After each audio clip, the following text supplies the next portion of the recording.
La Bibliothèque nationale de France. À l'approche des élections municipales en mars prochain, des maires viennent témoigner de la diversité de leur exercice dans le cadre des rendez-vous du politique de la BNF. Bonjour à tous. Comme vous le savez, les 15 et 22 mars prochains se tiennent les élections municipales. Donc on est là pour s'interroger sur qui sont nos élus locaux. Nous avons avec nous Anne-Cécile Douillet. Anne-Cécile Douillet, vous êtes professeure de sciences politiques à l'Université de Lille. Vous êtes spécialiste de l'action publique locale. Vous êtes également co-autrice avec Rémi Lefebvre d'un livre qui s'appelle Sociologie politique du pouvoir local, qui est édité chez Armand Collin. À vos côtés, il y a Vincent Beillard. Vincent Beillard, vous êtes commaire de Saillant, qui est une commune de 1300 habitants dans la Drôme et qui s'est distinguée aux élections municipales de 2014 avec une expérience originale de démocratie participative. À côté de moi, il y a Stéphane Gatignon. Stéphane Gatignon, vous étiez le maire de Sevran, une ville de plus de 50 000 habitants en Seine-Saint-Denis, de 2001 à 2018, date à laquelle vous avez démissionné. Vous nous raconterez pourquoi. Donc, qui sont nos élus locaux ? On va peut-être commencer par dresser une petite cartographie, donner quelques chiffres. En France, on compte 34 968 communes, un chiffre qui est en légère baisse du fait de la fusion de certaines d'entre elles, mais on y reviendra. Toutes n'ont pas des maires à leur tête. Selon l'Association des maires de France, on a recensé 35 086 maires, dont une écrasante majorité d'hommes, puisque seulement 16,8% des mairies sont gérées par des femmes. Donc ce sont des élus relativement âgés, puisque la moyenne d'âge est de 62 ans. Et alors un chiffre qui m'a surprise, c'est qu'un maire sur 5 a travaillé ou travaille dans l'agriculture. Anne-Cécile Douillet, qui sont les élus en termes de profil socio-professionnel ? Alors, évidemment, c'est difficile de dresser un portrait type parce que derrière ce chiffre des quasi 35 000 communes, il y a évidemment de très grandes disparités. C'est ce qui caractérise la France, c'est-à-dire que dans ces 35 000 communes, il y en a plus de la moitié qui ont moins de 500 habitants. Donc, effectivement, ça donne lieu à toute une myriade de petites communes qui n'ont évidemment à leur tête pas du tout le même profil de maire que les grandes agglomérations. Mais ce qui me semble important de souligner quand on pose la question du profil des maires, c'est de souligner que depuis 1945, et de façon accélérée depuis le début des années 1980, il y a une fermeture du profil sociologique des maires en France, c'est-à-dire que on observe au niveau local, même si c'est un petit peu en décalé, le même phénomène qu'au niveau national, c'est-à-dire une tendance à la fermeture du cercle des élus qui sont de plus en plus issus des catégories socio-professionnelles supérieures. Les chiffres qui sont donnés, c'est qu'en 2014, donc à suite aux élections de 2014, pour les grandes villes de plus de 30 000 habitants, 88% des maires sont issus des catégories socio-professionnelles supérieures, donc cadres et professions intellectuelles supérieures. Et un autre élément qui me semble intéressant, qui illustre bien ce qu'on appelle la professionnalisation finalement du métier d'élu local, c'est-à-dire le fait que c'est devenu un métier parce qu'on y reste longtemps, mais aussi parce qu'on est issu de formations et de professions qui finalement ont beaucoup à voir avec la gestion locale. Parce qu'un autre chiffre intéressant, c'est que 25% des maires élus en 2014 étaient auparavant soit membres de cabinets d'élus locaux, soit fonctionnaires de la fonction publique territoriale. Donc, qui viennent vraiment de ce milieu, qui changent un peu de statut.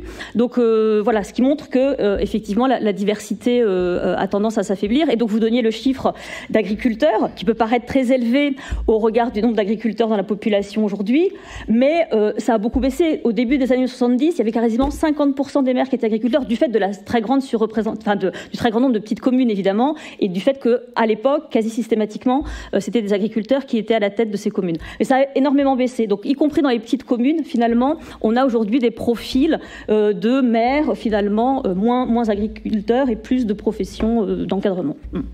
D'accord. Et bon, on imagine que les compétences du maire et les différentes choses qui leur sont demandées sont énormes. Stéphane Gatignon, concrètement, qu'est-ce que ça fait un maire ? Quelles sont ses attributions ? Et plus vastement, quel est son rôle au sein de la ville ? Ouais, c'est une grosse question. Non, mais là, oui, c'est même plus une question ouverte, là, c'est une question... Écoutez, déjà, bonjour. Alors, il y en a certains qui disent qu'être maire, c'est un sacerdoce. D'autres pour qui être maire, c'est un moment de passage vers une carrière politique plus large ou plus importante ou nationale. Voilà. Après, je pense qu'il n'y a pas un type de maire en France. C'est-à-dire que je vois dans mon village, moi dans la Nièvre, quand je discute avec le maire Carrette d'ailleurs, qui arrête là. Après, lui, il est maire depuis, j'ai l'impression d'avoir toujours que 83, donc oui, ça fait quelques années quand même. Mais entre son rôle, qui a un rôle dur parce qu'il est dans les petites communes, il se tape tout, il fait tout, voilà, avec secrétaire de mairie, et puis le maire d'une ville, je sais pas, d'un arrondissement parisien ou même de Paris, c'est des choses totalement différentes. Et être maire, par exemple, en banlieue, comme moi je l'ai été, c'est encore autre chose. Mais et après, la grande différence, par exemple, en banlieue, et pour beaucoup dans les zones les plus complexes, c'est ce qu'on appelle la ville. Est-ce qu'on est maire dans la ville intérieure ou la ville extérieure ? Le plus simple, c'est la ville extérieure. C'est-à-dire la ville extérieure, c'est tes maires, tu gères avec l'administration, tranquillement, tes responsabilités. Donc, voilà, bon, la voirie, au-delà de la responsabilité, tu fais un petit peu de sport, un petit peu de culture, tu saupoudres tout ça, t'évites d'aller trop sur le terrain avec les gens, parce que les gens, c'est, entre guillemets, chez nous, c'est lourd aussi.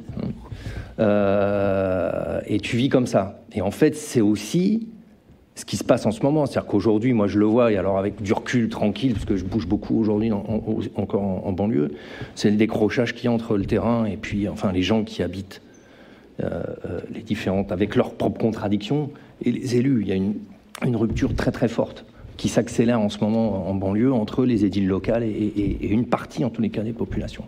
Et puis, à ce qu'on appelle la ville intérieure. Ça veut dire que tu prends à bras le corps et tu gères ton truc, mais tu travailles. Et ça, c'est compliqué. C'est compliqué à la fois dans le monde rural et c'est compliqué aussi, notamment en banlieue, parce que c'est dur. Ça veut dire qu'il faut aussi être attentif aux gens. Il y a beaucoup de demandes aujourd'hui pour beaucoup de gens, et ça s'accélère avec les dernières législatives. Mais il y a le maire et le président de la République. De plus en plus, c'est comme, moi je me souviens en 2002-2003, quand je faisais le tour des écoles, les gamins, c'était le maire et le président de la République. Mais les gens avaient d'autres... il y avait le député, il y avait quand même... franchement, aujourd'hui, globalement, chez nous, voilà, les gens, d'ailleurs, ils vont voter pour le maire et le président de la République. Et donc, t'es quelque chose d'encore palpable dans le monde politique et dans les institutions. Et donc, c'est une situation où il faut aider, où tu fais du social, beaucoup, où tu fais du sport, beaucoup, où tu fais de la culture, parce que je pense que dans nos villes, c'est fondamental. Retrouver du lien social, ça passe par le sport, par l'éducation, par le travail qu'on mène, par la culture, par tout ça. Et donc, il faut, dans le débat politique que tu vas avoir avec la baisse des dotations, on en parlera tout à l'heure, conserver, notamment financièrement et sur le terrain, des pôles qui vont au sport, à la culture, etc. Et ça, c'est complexe. Énormément de villes, ces 4-5 dernières années, en Seine-Saint-Denis, par exemple, ont réduit leur budget culture et sport. Et le budget aux associations. Tu as une première couronne, je pense par exemple Aubervilliers, ils ont réduit une fois, il y a 2 ans, de 5% toutes les subventions aux associations et aux clubs. Donc, arbitrairement comme ça. Donc voilà, là c'est la gestion. Et après la question, c'est comment vous faites pour être gestionnaire. Aujourd'hui, beaucoup de maires aujourd'hui, et regardez les programmes municipaux, c'est incroyable. Alors déjà sur les affiches, bon ça c'est anecdotique, mais tout le monde aime sa ville. Même les listes concurrentes à la tronche du mec, rarement de la dame, ça c'est vrai, avec J'aime ma ville, mais il n'y a plus d'étiquette politique, donc c'est pas simple de se repérer du coup dans tout ça, surtout qu'il y a un peu de changement. Et puis en plus, même les codes couleurs ont changé, c'est-à-dire que maintenant plein de gens de gauche sont en bleu, à droite, le fuchsia arrive, finalement ça doit être le mélange de tout ça. Mais voilà, tout ça est compliqué. Et le maire devient de plus en plus gestionnaire. Et ce qu'on lui demande en fait, il a la pression de l'État pour tenir son budget. Mettre des caméras de vidéosurveillance, enfin je rappelle simplement qu'une caméra vaut 15 000 € à l'investissement et 15 000 € par an en fonctionnement. Donc quand vous avez dans des villes comme des budgets restreints, si vous mettez 100 caméras, vous avez déjà la moitié de votre budget pour les 5 prochaines années. Donc la pression de l'État et finalement du monde en général, quand je dis le monde en général, c'est la télévision, de BFM, CNews, etc. C'est la sécurité, donc on met des caméras et on gère, donc on évite d'emprunter. Donc ce qui se passe aujourd'hui, et si vous regardez les programmes municipaux en ce moment, c'est très caractéristique, il n'y a plus de projets, très peu de projets, très peu de projets.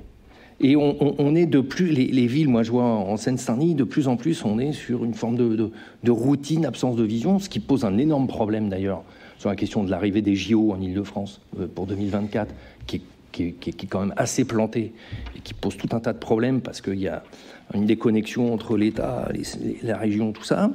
Et donc, moi, ce qui me marque beaucoup là, c'est que si vous regardez tous, c'est sécurité et gestion, on est des bons gestionnaires. Voilà. Et donc, on se retrouve finalement dans un... Pour moi, c'est un peu la victoire d'une forme du libéralisme financier, quoi, hein, surtout ça, cette pression, pour bien gérer les communes, parce qu'il faut répondre à la baisse des dotations, voilà, en sachant quand même, je disais tout à l'heure, mais depuis 2001-2002, je me suis battu sur l'idée, je disais toujours à mes collègues, mais attendez, on peut pas... La France est extrêmement inégalitaire, et les ressources des communes, c'est inégalitaire de façon incroyable. Des fois, vous traversez une rue d'une ville à l'autre, les villes ont 2 fois moins ou 2 fois plus de revenus, notamment dans les territoires comme la Seine-Saint-Denis. C'est incroyable, il y a des villes très très riches et des villes très très pauvres qui se touchent. Et on n'a jamais réussi à faire bouger ça. Voilà, excusez-moi, je suis un peu bavard. Voilà, donc être maire, c'est un peu gérer tout ça. Mais aujourd'hui, la fonction de maire, en tout cas ce qu'on essaye de lui imposer, c'est un gestionnaire qui rentre dans les cordes de ce que demande l'État. Je ne parle pas du gouvernement, parce que je pense que c'est quelque chose qui se poursuit. Donc, que demande l'État, et notamment, on en parlera tout à l'heure, je ferai un petit couplet sur les préfets quand même, et notamment le corps préfectoral, qui prend la main et qui impose, notamment aux villes assez importantes, qui impose un cadre de gestion qui est autour de la sécurité et des finances. Mais justement, au-dessus, il y a un échelon qui est juste au-dessus du maire, qui est donc, on appelle ça métropole, interco, communauté de communes. Anne-Cécile Douillet, vous écriviez que ces différentes lois avaient un impact sur le rôle du maire. Est-ce que vous pourriez juste nous faire un point pour nous dire qui dirige quoi aujourd'hui, qui a la compétence de quoi aujourd'hui entre la ville et toutes ces instances juste au-dessus? Alors, la réponse n'est pas simple, parce que il y a beaucoup de différences, c'est-à-dire que suivant qu'il s'agisse d'une communauté de communes ou d'une métropole, ça va pas être les mêmes compétences. À chaque fois, il y a des compétences obligatoires et des compétences facultatives, donc il va y avoir des déclinaisons différentes. Alors, pour aller à très très très gros traits, on pourrait dire que l'échelle intercommunale, le plus souvent, a des compétences en matière de transport, de déchets et d'urbanisme, enfin de plan local d'urbanisme, et puis dans un certain nombre de cas de politique de la ville aussi. Et puis du coup, au niveau proprement communal, vont rester les écoles, et puis politique culturelle, sportive, qui est quand on a les moyens, comme c'était évoqué tout à l'heure. Mais en fait, la distinction, au-delà du fait qu'il y a des différences suivant la nature juridique de l'intercommunalité, parce que par exemple aujourd'hui les métropoles ont des compétences beaucoup plus importantes que les communautés de communes, sans parler de la métropole de Lyon qui elle a en plus récupéré les compétences du département du Rhône, et même les métropoles comme la métropole de Lille par exemple a récupéré aussi certaines compétences en matière de logement, par exemple Fonds social du logement du département. Donc, au-delà du fait qu'il y a des différences suivant la nature juridique de la structure intercommunale, il y a aussi tout un débat autour de la notion d'intérêt communautaire qui va faire que, finalement, des équipements installés dans une commune, mais qui peuvent avoir un rayonnement à l'échelle de l'ensemble de l'agglomération, pourront être cofinancés, même et très largement, par l'intercommunalité. Donc, voilà, c'est aussi une caractéristique de notre système d'organisation territoriale, c'est sa complexité, et sa complexité pas forcément parce qu'il y a beaucoup de niveaux, parce que ça, à la limite, ça peut aussi jouer un rôle de contre-pouvoir, etc. Mais qu'il y a des différences très, très, très importante finalement d'un territoire à l'autre sur qui fait quoi, et puis avec des formes d'imbrication. Donc ça rend le système quand même assez peu lisible, et l'imputabilité de l'action, la réponse à votre question qui fait quoi n'est pas simple. Et donc pour les électeurs, pour les citoyens, du coup, ils ne savent pas forcément à qui finalement s'adresser ou à qui adresser leurs demandes ou leurs récriminations. Sans compter que M. Gatineau a insisté sur le fait que le maire est très identifié, ce qui est beaucoup moins le cas, par exemple, des présidents de métropole ou de structures intercommunales. Donc c'est vrai qu'il n'y a pas du tout le même rapport, même si beaucoup de choses se décident à l'échelle intercommunale, finalement l'interlocuteur reste le maire. Voilà. Donc, et juste pour peut-être ajouter un petit couplet sur cette tendance à l'illisibilité, il y a aujourd'hui en préparation un projet de loi 3D, déconcentration, décentralisation, différenciation, qui va, je pense, encore accroître finalement cette lisibilité très réduite, parce qu'il y a l'idée de renforcer ce qui existe déjà, je citais l'exemple de la métropole de Lyon, c'est-à-dire le fait que toutes les collectivités d'un même niveau n'auraient pas forcément les mêmes compétences. Donc, ça rend encore plus difficile le fait de savoir qui fait quoi. Alors on le fait au nom de la nécessaire adaptation aux spécificités du territoire, mais il me semble qu'il y a déjà quand même des outils pour ça aussi. Il n'y a pas assez d'adaptation, c'est pas tellement à cause du problème de l'architecture territoriale, et que cette différenciation, de mon point de vue, va surtout accentuer le caractère extrêmement peu lisible de notre système, quoi. Mais justement, est-ce que c'est pas ça aussi qui justifie la montée en compétences du maire et qui renforce ces disparités entre maires des petites communes et maires des plus grandes, mais surtout le fait d'avoir un maire qui est une figure peut-être nationale, en tout cas régionale. Et qu'est-ce que ça dit de la démocratie locale? Comment est-ce que on peut se sentir proche de son maire quand son maire a aussi des fonctions supérieures à seulement la commune? Bah, si c'est son maire à la limite et que le maire en rend compte, c'est pas un problème. Effectivement, là où ça pose un problème de démocratie locale, enfin, il y a beaucoup de problèmes de démocratie locale, mais par rapport à juste sur ce point-là, c'est vrai que la façon dont fonctionnent les intercommunalités est particulièrement opaque. Parce que justement, il y a une faible connaissance et visibilité politique, et c'est très peu publicisé, c'est-à-dire que les médias locaux en rendent un petit peu compte, mais pas énormément. Là, par exemple, dans la campagne électorale, les débats sont vraiment très très focalisés sur l'échelle communale, très très peu sur l'échelle intercommunale. Alors que, en plus, maintenant, il y a quand même soi-disant des listes, enfin c'est pas soi-disant, il y a un système avec des listes séparées. On vote pour les élus municipaux et pour les élus intercommunaux. Mais en fait, je pense que pour la plupart des citoyens, c'est quelque chose qui n'est même pas connu, qui n'est même pas visible. Donc tout ce qui se passe à l'échelle intercommunale est peu médiatisé, peu publicisé, peu mis en débat, ce qui favorise des jeux quand même aussi de tractation entre les maires, en fait. C'est vrai que ces instances intercommunales, c'est des assemblées d'élus communaux, et ce sont très souvent moins des instances qui permettent d'avoir une vision proprement intercommunale où on réfléchirait à des projets à cette échelle-là que des négociations finalement entre communes, et où les rapports de force du coup entre communes vont beaucoup jouer pour savoir quelle commune récupère quoi de ce qui est géré à l'échelle intercommunale. Juste un mot là-dessus, enfin d'expérience, hein, donc voilà. Mais tout se passe dans un bureau et entre 6, 7, 10 maires. Voilà. Il y a un conseil des maires de toute façon même. Oui, souvent. Et c'est l'accord entre un tel. Et même la commune n'est souvent pas associée. Hein. Ça se passe comme ça. Tout à fait, voilà. Ouais.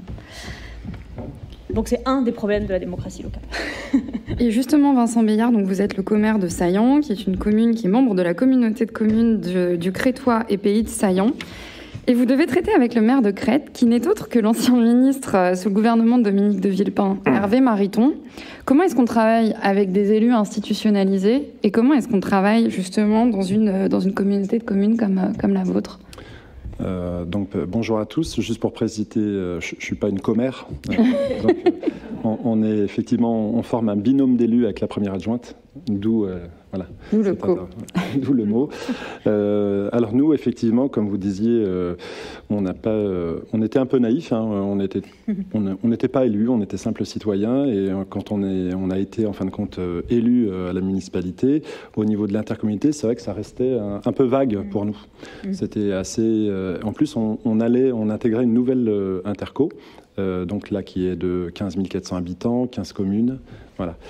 Et forcément, il y a eu des tractations auxquelles on n'a pas eu droit, voilà, la fameuse boîte noire. Et en fin de compte, vu qu'on est en taille la 3e commune la plus importante, même si on n'est que 1300 habitants sur notre territoire, il semblait assez logique qu'on puisse avoir une des 7 vice-présidences dans le pouvoir de l'exécutif de l'intercommunalité sur 39 délégués communautaires. Or, il s'est avéré qu'on a été complètement mis à l'écart Alors pourquoi? On ne savait pas trop. Alors c'est vrai qu'on a bousculé un petit peu l'échiquier local. C'est vrai qu'on imaginait que notre ancien maire, qui était plutôt UDI, avait de bonnes accointances avec M. Hervé Mariton, et que d'un seul coup, on venait bousculer un petit schéma qui était routinier, sur lequel il y avait des enjeux politiques. Voilà, donc on a été complètement mis de côté. On l'a appris par la suite parce que les élus se sont un peu lâchés après quelques années et ont affirmé, en fin de compte, avoir reçu des coups de fil d'Hervé Mariton pour leur dire que il faut mettre un petit peu à l'écart ces nouveaux élus étranges et bizarres qui font de la démocratie participative. Ils risquent d'être un peu dangereux.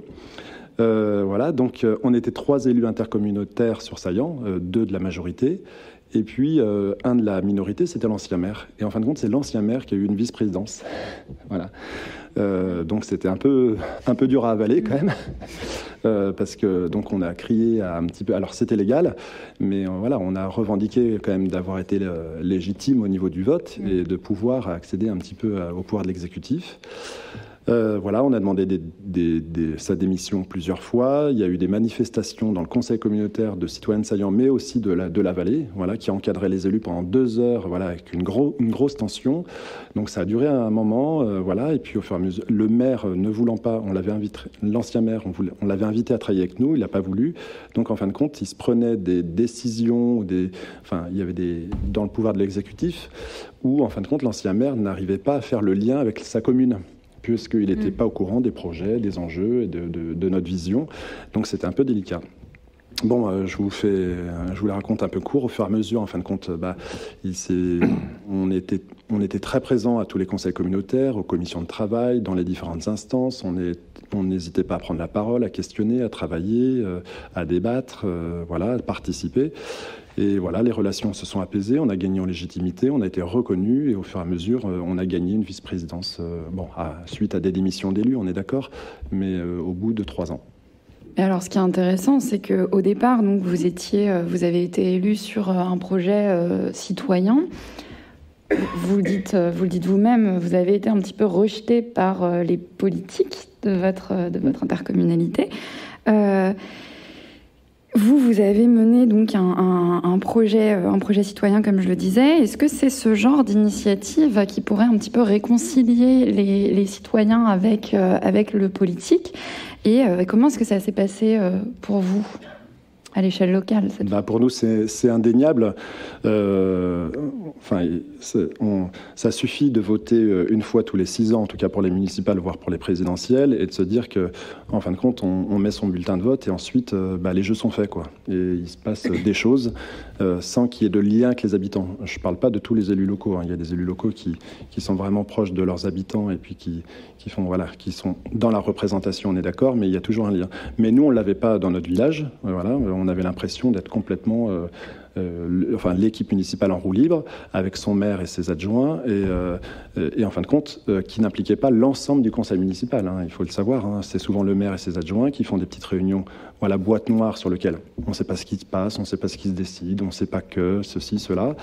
Donc nous, on s'est dit, en fin de compte, on a envie de reprendre notre pouvoir d'agir en tant qu'habitant et de redevenir citoyen, puisqu'en fin de compte, on nous l'a un petit peu, on a été un petit peu étouffé par rapport à l'institution. Et on s'est dit, mais les citoyens, c'est nous, dans notre village, et on a envie de se dire, on a envie de faire remonter, en fin de compte, nos désirs pour notre ville ou notre village. Et donc, l'idée, c'était d'ouvrir à l'ensemble des habitants, de faire remonter leurs envies, quels sont les enjeux ou les orientations qu'ils veulent pour leur voyage, quels sont les atouts qu'on a, et les mettre en valeur, quelles sont les problématiques et comment y répondre. Et donc, ça, on l'a fait à différents ateliers participatifs, afin de co-construire, en fin de compte, le projet communal. Et les élus sont là uniquement pour animer, coordonner, réguler, tempérer, et en fin de compte, faire émerger tout ce qui vient de cette matière, et d'essayer de la faire aboutir au maximum des possibilités de la commune. Et justement, donc on voit bien que pour repolitiser les citoyens, il faut intégrer plus de démocratie, mais quelque part l'État s'y oppose. On voit que Éric Piolle, le maire de Grenoble, avait mis en place plusieurs outils, dont un droit d'interpellation et de votation d'initiative citoyenne, qui a été retoqué par le tribunal administratif sur attaque du gouvernement. On voit que les arrêtés anti-pesticides qui ont été pris par les maires de plusieurs communes ont été par la suite jugés illégaux. Alors là, c'est une question que je vous pose à tous les trois, et qui est très vaste. L'État prend-il trop de place ? Chacun peut y répondre. Non, déjà moi, je pense qu'il y a besoin... On n'a pas une grande réforme depuis des décennies maintenant des institutions françaises, et notamment de cette carte, finalement, structurée française. On ne veut pas avoir le débat. De toute façon, c'est la France, hein. Après, je reviendrai là-dessus. Cette forme d'apolitisme progressif qu'il y a, y compris beaucoup d'ailleurs chez les élus, hein, qui les pousse aujourd'hui, finalement, à se contraindre à avoir des programmes qui sont un peu imposés quelque part sur sécurité et finances, fait que on est aujourd'hui dans une situation où c'est un maelstrom incompréhensible, y compris en termes d'organisation et de décision. Par exemple, quand on a une intercommunalité, que ce soit dans une grande métropole ou dans le monde rural, c'est vrai que la représentation n'est pas, on est élu sur des quotas de ville, mais en même temps, ensuite on est représentant de l'ensemble. Et donc à partir de là, les choix politiques aussi se font, même si aujourd'hui on respecte un peu partout. Mais je crois qu'on construit tout ça sur une immense incompréhension parce qu'on n'en parle pas. Et puis voilà, et ça se fait quand même parce que la vie se fait, parce que la France se transforme. On n'est plus dans la même France qu'il y a 50, 60 ans. Et qu'aujourd'hui, on a besoin d'institutions qui correspondent à la réalité. Enfin, aujourd'hui, par exemple, l'Île-de-France ne peut pas continuer à avoir Paris, à avoir toutes ces communes autour, où chaque maire, et je me mets dedans, hein, moi je vois en Seine-Saint-Denis, on est 40 communes, tout le monde veut son stade, tout le monde veut sa route, tout le monde veut son centre commercial, tout le monde veut son cinéma, etc. On est dans une situation où, y compris face à cela, on est faible. On est faible face aux promoteurs. Si je prends juste cet exemple, vous êtes faible du coup face à des gens qui achètent des terrains, qui construisent, qui font architecturalement de la merde, qui font au niveau des procédés de construction de la merde et qui font des trucs qui vont pas tenir, y compris face aux défis écologiques qu'on a à relever. Et ça, c'est aussi parce qu'on n'est pas puissant. Parce que oui, il y a une puissance qui est l'administration, la bureaucratie, mais qu'après, les élus, les représentants du peuple sont pas puissants et en plus, ils font plus de politique. Donc tout ça, ça crée cette situation. Et moi, je pense que si on ne discute pas, et s'il n'y a pas aujourd'hui, et je pense que c'est la raison des partis politiques, s'il en existe encore, ou en tout cas qui se cherchent aujourd'hui, quelle France on veut dans l'Europe? Quelle France on veut? Est-ce qu'on peut continuer d'avoir 34 000 communes aujourd'hui en France? Alors qu'on sait très bien que, je prends juste un exemple dans l'Agnin-Vauchu, on est dans une communauté d'agglos qui gère les déchets ménagers. Moi, je suis allé voir le maire, le président. Je lui ai dit, vous foutez de notre gueule. J'ai décortiqué le prix sur le service qu'il y a. J'ai dit, mais attendez, on paye au moins 30% de plus que ce qu'on devrait payer. Il y a un vrai problème, y compris de transparence et de comment on voit tout ça. Donc voilà, moi, je pense que si aujourd'hui on veut restructurer la vie politique, il faut dire, voilà, il y a besoin d'une réforme administrative en France. Il faut moins de communes. Voilà. Il faut que les choses soient bien claires. Qui on élit, pour quelles compétences? On a des communes, dans les métropoles, on a des métropoles. Est-ce qu'on a encore besoin d'avoir plus de 90 départements? Il y a moins de régions, mais finalement, on se rend compte que ça a été fait, parce que c'est toujours pareil, on le fait, mais comme on ne le fait pas vraiment, chacun se démerde pour conserver son truc, et on voit bien qu'on parlait d'économie, c'était évident que ça ne ferait pas d'économie, on a multiplié par 2 les trucs. Donc voilà, mais il faut qu'on soit grand. Voilà, on n'est plus dans la cour de récré, maintenant, il faut que... Ça, c'est l'organisation de la France qui est posée aujourd'hui. Anne-Cécile Douillet, c'est fondamental. C'est ça la solution, réduire le nombre et rendre plus fortes les... Non, mais avoir une vision de ce qu'est la France.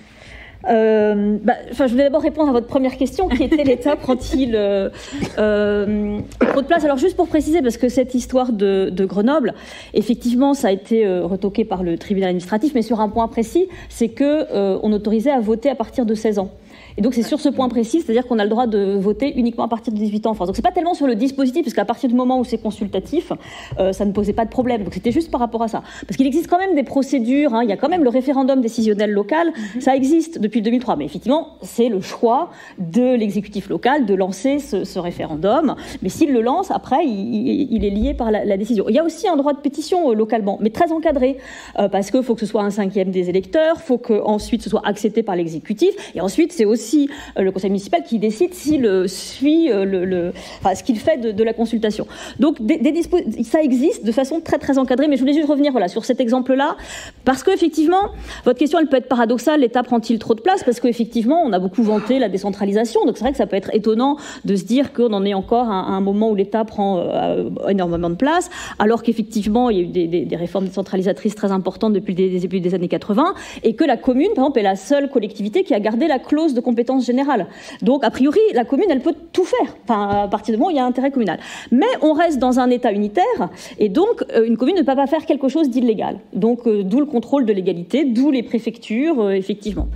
Mais si l'État contrôle ou oriente fortement ce qui se passe localement, c'est par d'autres biais, finalement, que le simple contrôle de légalité. Il y a les finances, effectivement, parce que plus on transfère de compétences tout en retirant des moyens financiers, plus on contraint en fait les collectivités territoriales, qui sont obligées de se recentrer sur quelques éléments et qui ne peuvent plus lancer d'initiatives propres qui pourraient se distinguer finalement les unes des autres. Donc les finances, la restriction des finances locales, la restriction des dotations, suppression de la taxe professionnelle, la taxe d'habitation, tout ça, donc la moindre autonomie fiscale contraint beaucoup aussi les collectivités.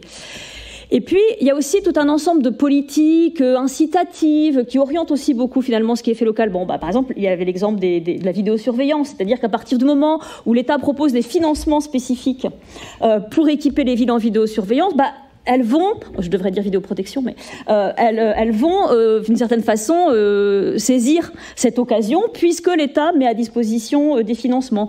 Tous les grands projets de rénovation urbaine à travers l'ANRU, etc., là aussi, du coup, ça fait que toutes les villes se sont lancées en même temps dans des projets de rénovation urbaine avec des modalités assez semblables d'une ville à l'autre, destruction d'un certain nombre d'immeubles, etc. Donc, avec évidemment des nuances, mais tout ça pour dire que y a effectivement ces exemples des arrêtés anti-pesticides, de la consultation à Grenoble, mais qui sont liés au fait qu'effectivement les communes doivent respecter la légalité, voilà. Mais il y a plein d'autres mécanismes finalement plus insidieux qui font que même dans un cadre décentralisé, l'État oriente fortement finalement ce qu'il fait localement. Mais pour rebondir aussi sur ce que vous disiez, c'est vrai que c'est pas que l'État, c'est-à-dire qu'il y a aussi une certaine responsabilité des élus locaux qui finalement ont aussi tendance à se copier un peu les uns les autres, à faire des politiques assez semblables. Mais moi, c'est ce que je mets derrière la dépolitisation, c'est-à-dire plutôt que d'avoir un projet politique propre à chaque commune, il y a un peu cette tendance finalement à mettre en œuvre les mêmes recettes un peu partout, quoi. Donc du coup, je laisse pour l'instant la question de la solution est-elle moins de communes. C'est question, mais c'est ma réponse. En tout cas, je rejoins Thierry sur le fait qu'effectivement, c'est difficile pour une commune maintenant d'être dans des visions de projet. Effectivement, on est plutôt dans la gestion et nous, forcément, on avait une vision de projet et les citoyens se sont exprimés après plusieurs réunions publiques et participatives et en fin de compte où il y a eu suite à un processus avant les élections 66 projets qui ont été identifiés et qu'on a dû prioriser. Il en est ressorti 33.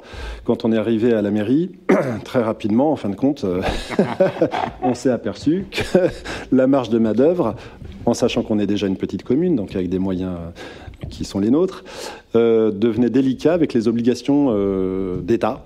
Voilà, et très vite, on s'est aperçu qu'on avait sur la marge de manœuvre de l'investissement, sur le budget d'investissement, 70% à peu près à la louche du budget d'investissement devait, en fin de compte, répondre aux obligations de l'État. Alors, des fois, c'est du bien. Je dis pas, l'accessibilité aux bâtiments publics, ça permet à toutes les personnes à mobilité réduite et handicapées de pouvoir accéder. Voilà, il y a des choses qui sont contraintes, mais aussi, en même temps, on les comprend parce que sinon, il y a des choses qui bougeraient pas.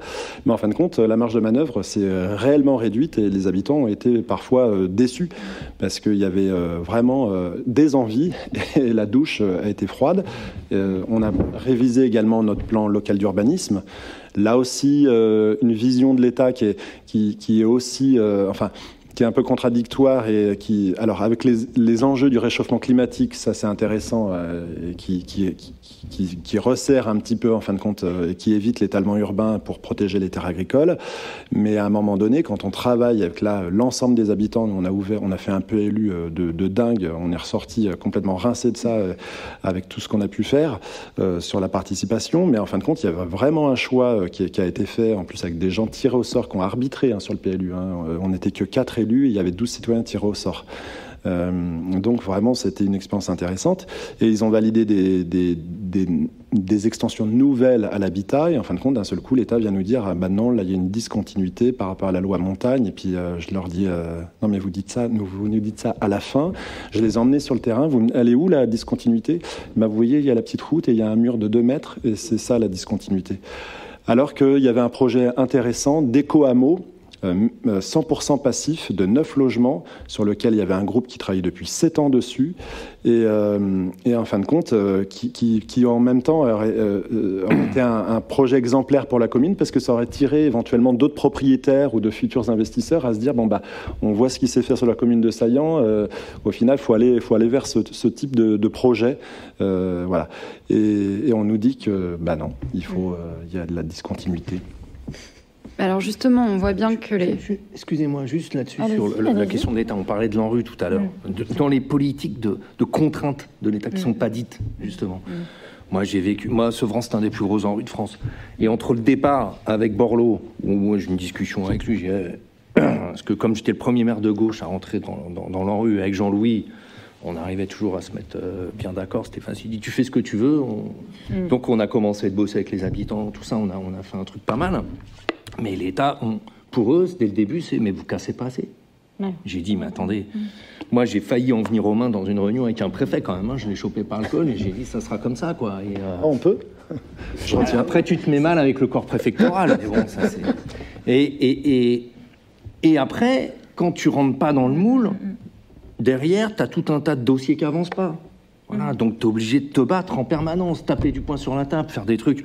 Moi, je suis allé assez loin dans les coups d'éclat, mais c'était pas que des coups d'éclat. Quand j'ai fait ma grève de la faim, on allait crever quand même, financièrement, parce que pour une simple raison d'ailleurs au départ, c'est que l'ANRU, une des façons de nous contraindre, c'était de pas payer les factures, et qu'à l'époque, ça faisait 1 an et demi que l'ANRU n'avait pas payé les factures, le remboursement des factures à la ville de Sevran, 1 an et demi.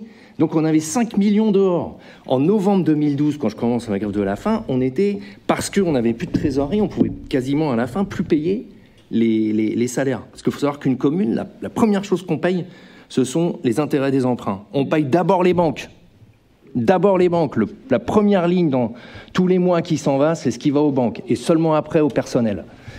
Donc, voilà. Et il a fallu faire ça. Et quand même, 3 semaines après, moi je finis le 19 novembre, le 5 décembre, ils nous ont remboursé tout ce qu'ils nous devaient.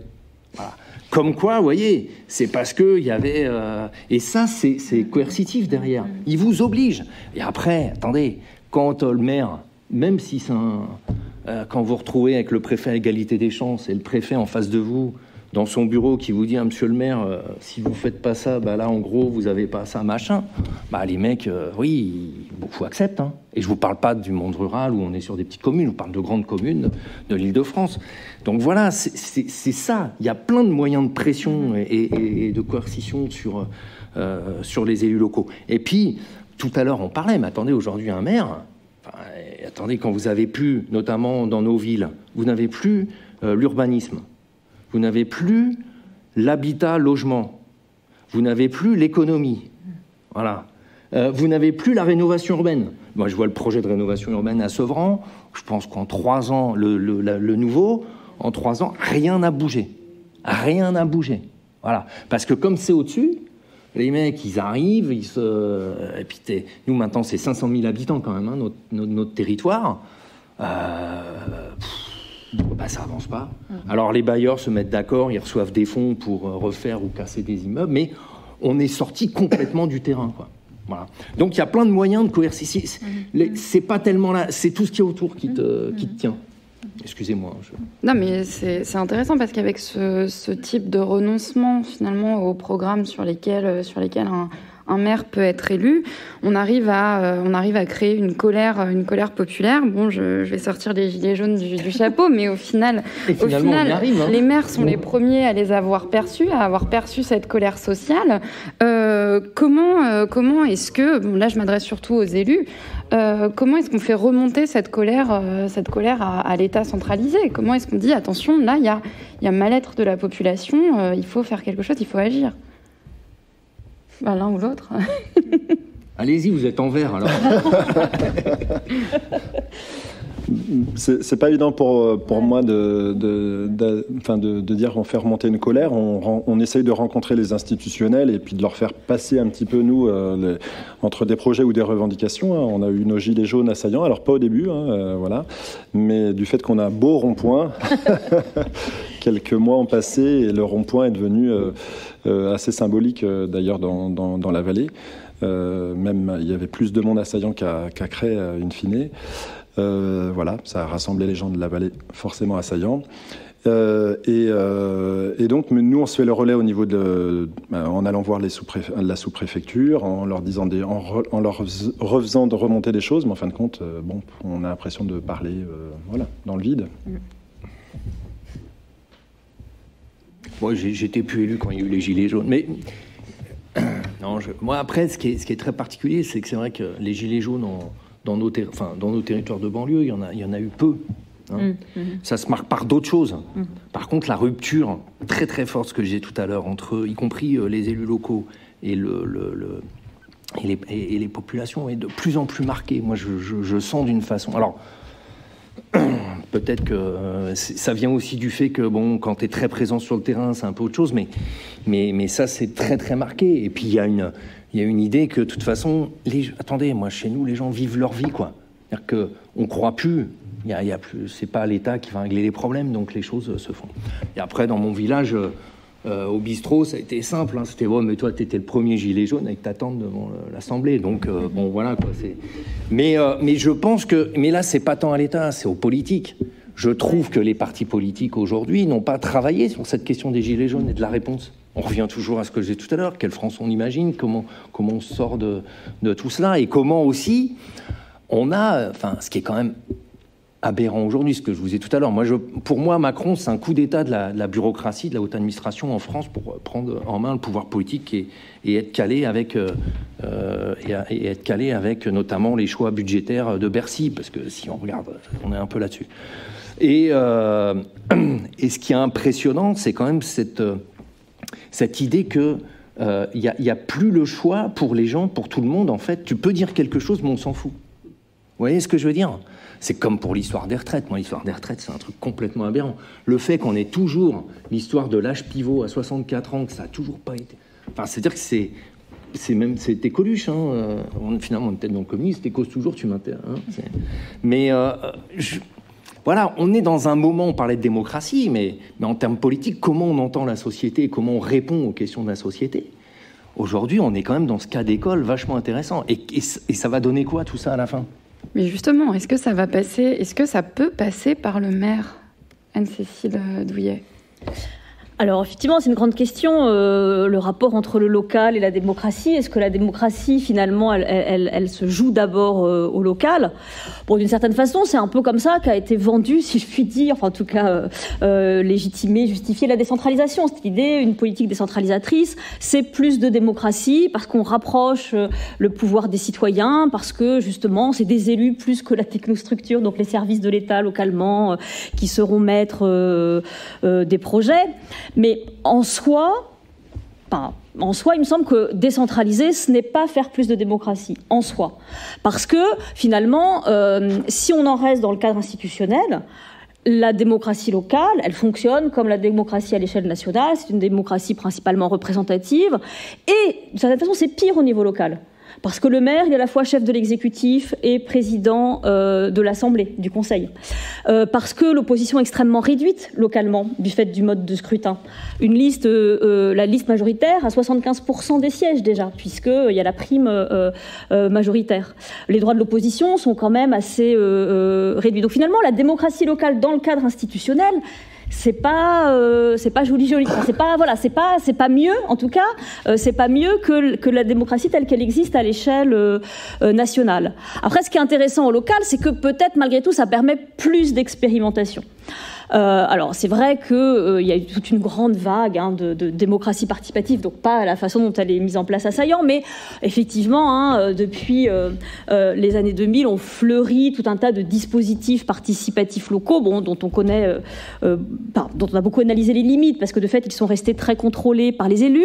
Mais bon, malgré tout, ça a été des tentatives, des expérimentations, etc. Et puis, ce qui se passe à Saillant montre que, malgré tout, justement, il y en a qui osent finalement s'emparer du cadre institutionnel pour essayer d'y introduire autre chose. Et c'est vrai qu'il y a aujourd'hui un espèce de revival du municipalisme, du communalisme, où on va dire, ok, on a des institutions avec leurs limites, on va essayer, dans le cadre de ces institutions, de faire différemment. Alors, avec les limites, puisque du coup, par exemple, effectivement, on est obligé quand même d'avoir un maire, identifié comme tel. Mais voilà, Saillant est un bon exemple, finalement, de la possibilité, malgré tout, localement, d'ouvrir les instances gouvernementales locales, d'ouvrir les institutions locales à la population. Et si les élus l'acceptent, parce que finalement, ça, ici, c'est surtout de leur fait, si les élus acceptent une vraie intrusion de l'ensemble de la population, ça reste possible. Donc il n'y a pas d'automatisme entre local et démocratie. Pour moi, l'échelle ne fait pas la démocratie en soi, mais c'est vrai qu'elle rend l'expérimentation plus facile. Meyer, vous souhaitiez réagir? Ouais, je voulais. On a une population qui, chez nous, qui réagit très rapidement, je dirais, à tous les faits de société. Donc, en fin de compte, on a eu une partie de la population qui nous a interpellés en disant mais vous ne prenez pas de position au niveau du conseil municipal sur les enjeux de société. Et on leur a dit mais rappelez-vous qu'on n'a pas été élus pour ça. On a été élus parce que c'est vous qui devez on vous accompagne pour, si vous voulez vous mettre en mouvement, on vous accompagne. Donc en fin de compte, en rappelant ça, on a pu, en fin de compte, faire des actions, alors qui a égratigné un petit peu la préfecture, la sous-préfecture, sur l'accueil des migrants. Il y a un groupe qui s'est constitué parce qu'il nous disait mais prenez position, mais de dire prenez position, oui, en conseil municipal, on va dire des mots, des choses comme ça, prendre peut-être une motion, interpeller les préfets, mais bon, bref, ça a été beaucoup plus fort. Un groupe s'est constitué, on leur a dit, mais travaillez, et on vous accompagne, et on est là, et on vous prête les salles, on travaille en bonne intelligence, et on vous met de l'info, le site est à vous, la lettre d'info, elle est ouverte, voilà. Donc, il y a eu un travail qui est fait, une association qui s'est ouverte à l'ensemble de la vallée, qui a retenu beaucoup d'acteurs, sur lequel il y a eu même une maison qui a été construite pour accueillir des migrants à côté de notre commune, pas sur la nôtre. En fin de compte, et on a mis en place pareil, on a accueilli cette proposition de parrainer, faire un parrainage républicain avec les migrants qui étaient accueillis sur notre territoire à la mairie, en leur remettant une petite carte.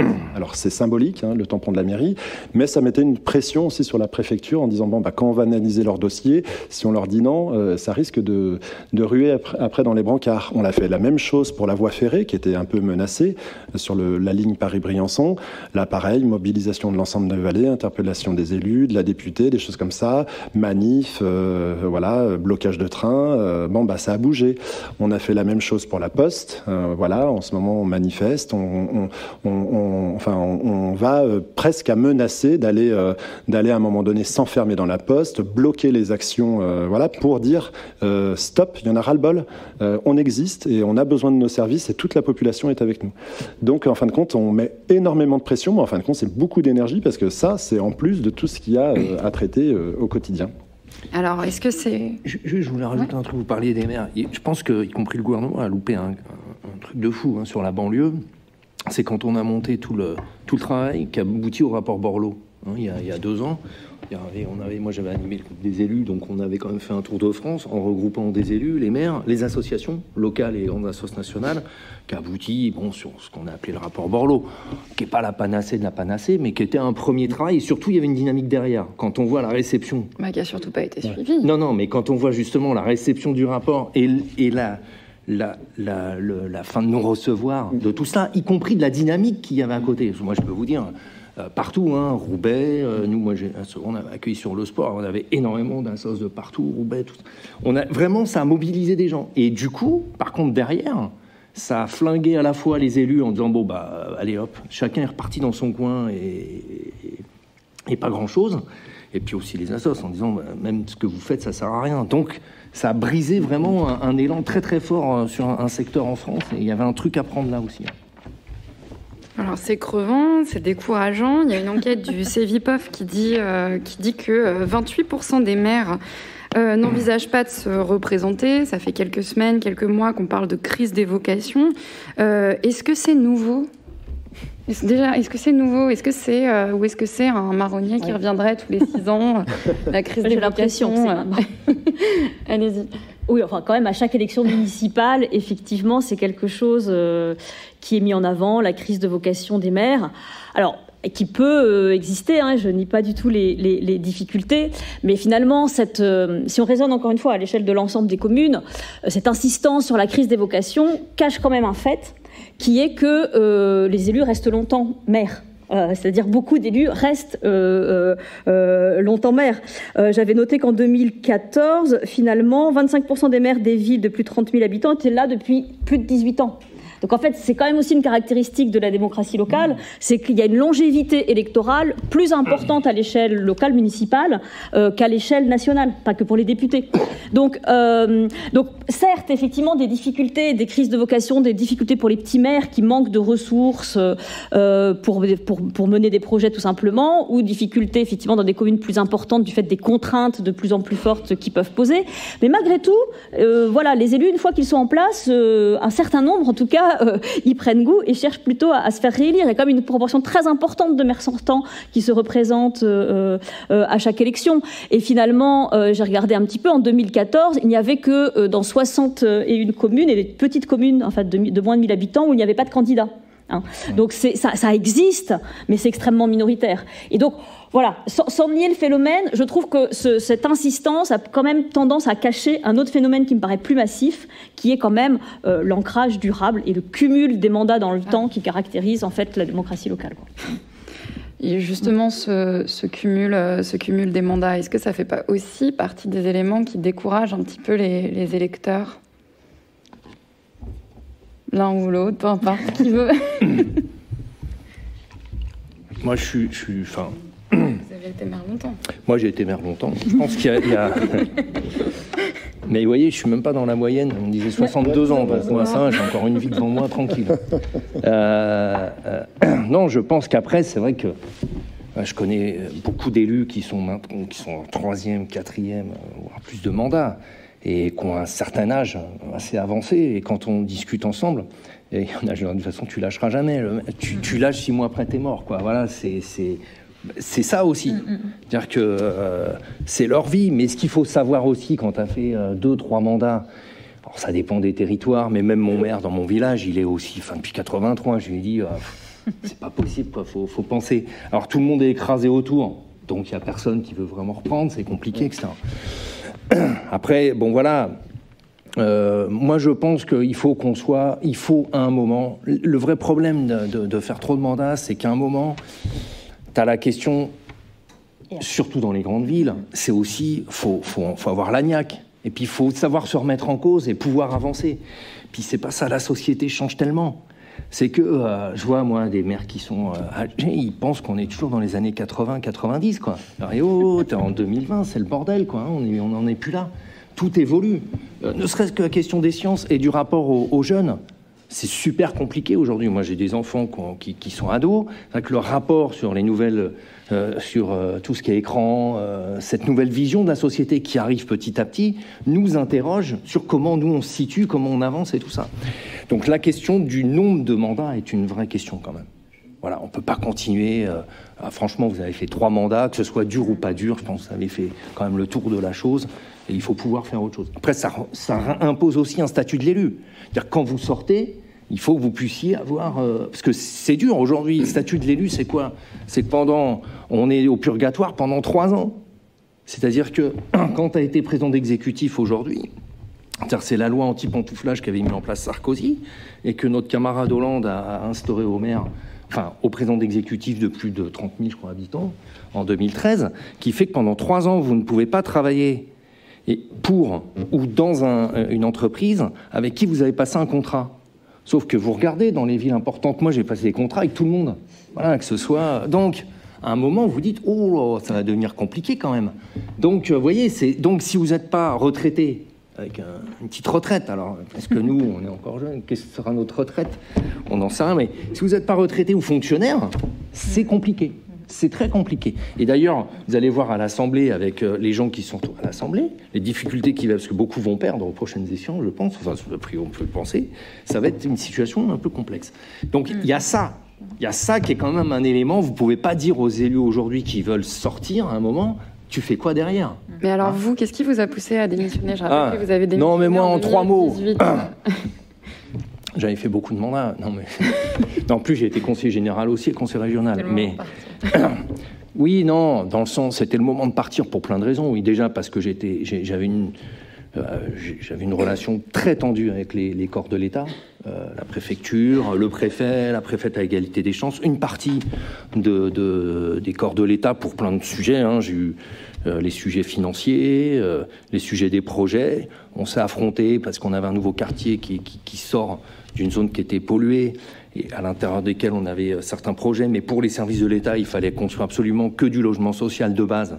Alors que moi, l'idée, c'était aussi de casser le truc en faisant venir de la population, résidence étudiante, résidence personnes âgées, travailler l'interâge et tout ça. L'État n'était pas trop d'accord, parce qu'il considère que dans nos villes, Clichy-sous-Bois, Montfermeil, Sevran, il faut qu'on continue comme on était, et c'est pas possible.